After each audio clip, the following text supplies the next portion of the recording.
Ciao belli, come va? Welcome to Italian Lessons with Seva. Today we're going to see three irregular and nevertheless extremely important verbs: dare, stare, e andare. Okay, so let's start with the dare because it will use the indirect object pronouns most of the time that you learned last time.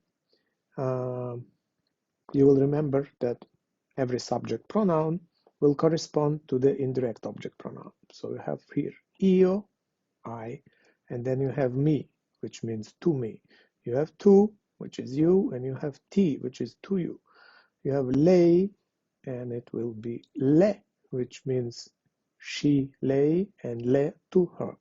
Lui, he, and gli, to him. You have here noi, we, and ci, to us. You have voi, vi, voi is you plural, and vi, to you plural. And finally you have loro, they, and you have gli, which is the to them. So you will use it to them because the verb dare means to give, and you usually give something to someone. You rarely give someone to someone. Most likely it will be something to someone. To someone will be the indirect object pronoun. The conjugation will be io, do, tu, dai, lui, lei, dà, noi diamo, voi date, loro danno. Which means I will give, I give, you give, she, he gives, we give, you plural give, they give.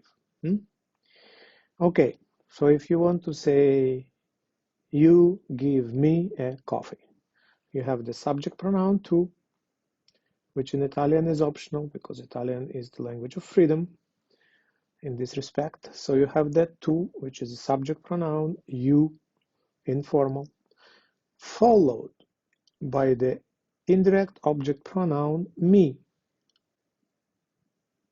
which is right here. Dai is the conjugated verb, dare un caffè, which means you give me a coffee. In Italian, literally will be you to me give a coffee. That tu can be skipped, and often it is skipped because dai is the explicit conjugation and it tells you who does what in a sentence, so it's not necessary, but you can use it as well. Freedom. Next sentence will be cosa dai da mangiare al gatto? Cosa, what? Dai, you give, informal. Da mangiare, to eat, in order to eat. So that preposition is included in there. Al gatto, to the cat. So translated, what do you give?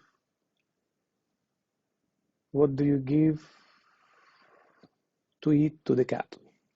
Literally, what you give to eat to the cat. Next one is, that's the one that we looked at last time with piacere. Piacere doesn't mean to like, it means to please, to be pleasing. So you'd say ti piace il caffè, which means the coffee is pleasing to you. Again, you have that ti indirect object pronoun, which always answers to the question to whom, and the answer is to you. So it is pleasing to you. Ti piace il caffè? The coffee is pleasing to you, literally, or in the meaning it means you like coffee. Quindi, therefore, ti, to you, do, I give, un caffè. So all together, you like coffee, and therefore I give you a coffee. Note that in Italian, il caffè refers to the coffee in general. So English avoids the definite article if you mean coffee in general, but in Italian, you actually use the definite article in order to transmit the idea that someone likes something in general. Slightly different. Another usage would be può darsi. Può, it can. Dar, to give. Si, self. It's an idiomatic expression. You cannot take it apart. Può darsi is translated as it can be, maybe.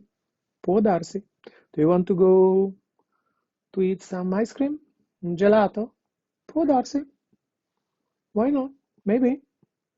So it's a great expression. Please memorize it. Please use it. Note that it's the idiomatic usage of the verb to give. The first sentences were the regular usage. This one is idiomatic. Dare di tu, it means to refer to somebody as tu informally, which means to speak to somebody informally. Again, it is an idiomatic expression.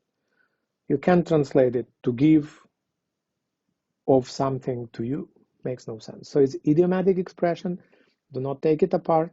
Dare di tu means to speak to somebody informally. If you want to say to speak to somebody formally, you'd say dare di lei, because you know that lei right here, it is the formal you. You sir and you madam. Okay, so you already have seen how to use it. You have here a little bit of a vocabulary. You have here l'ananas. Can you make sentence as in case 1, 2, and 3 with the l'ananas? Please pay attention whether the word is masculine or feminine when you make your sentence. You have here la mela. Could you make sentence with la mela using it for the sentences like in 1, 2, and 3? I think you can do it. You have here la carota as well. And you have here il formaggio. So try to make sentences with them using the verb dare and using the indirect object pronouns mi, ti, le, gli, ci, vi, li. Good luck. We have here the verb andare, to go. It is highly irregular, so the conjugation of it doesn't look nothing like the infinitive, which is completely normal. And there are plenty of verbs like that in English as well, nothing to be scared of, just to be learned by heart. So you have vado, I go, vai, you go, va, she or he goes, you, sir, you, madam, go. Andiamo, we go. Andate, you, plural, go. Vanno, they go. And then you'll pay attention that the prepositions are different. You say, I'm going to Rome, I'm going to Italy. Same, but in Italian it's different. Io vado a Roma. I go to Rome. Io vado a Londra.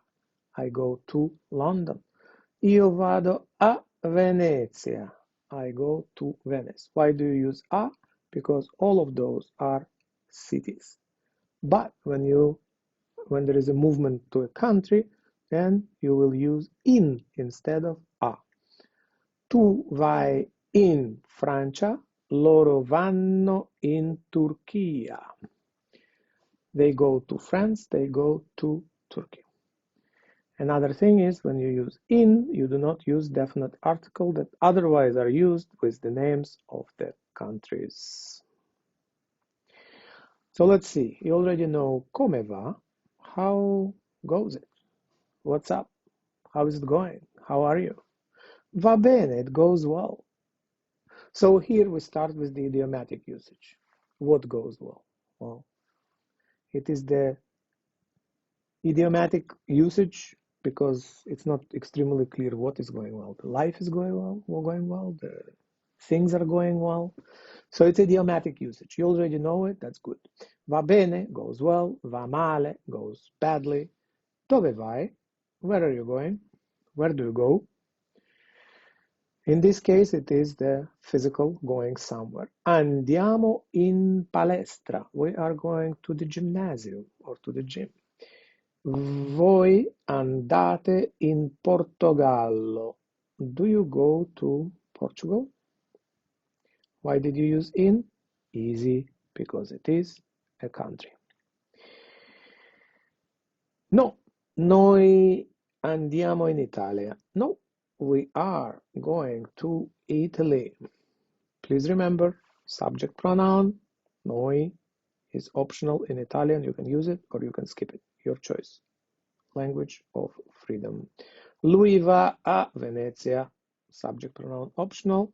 A Venezia. Use preposition a because Venezia is a city. So that's the verb andare. Needs to be memorized as it is highly irregular. Next verb is stare, which you already know because you use it for the come stai, how are you? Apart from that idiomatic usage of how are you doing, it is also used for meaning of remain. So stare means to be or to remain. Sto, I am or I remain, I stay. Tu stai, you are or you stay or you remain. Lui, lei sta, he, she stays or are. You, sir, you, madam, remain or you are. Stiamo, we are or we remain. Voi state, you, plural, stay or you are. Stanno, you are, they are or they remain for they, loro. So you have here two friends, il topo, the mouse, and il coniglio, a rabbit. And so they're staying at home, eating their favorite foods, watching a film. Come stai? Easy and already known to you. Come sta? Can you tell which one is formal? Correct. This one is the formal one, and the other one is informal if you talk to somebody in tu. Sto bene. I'm well. Stiamo così così. We're so-so. Oggi non esci? Today you're not going out? No, sto a casa. No, today I stay at home. Loro stanno a casa stasera. They remain or stay at home tonight.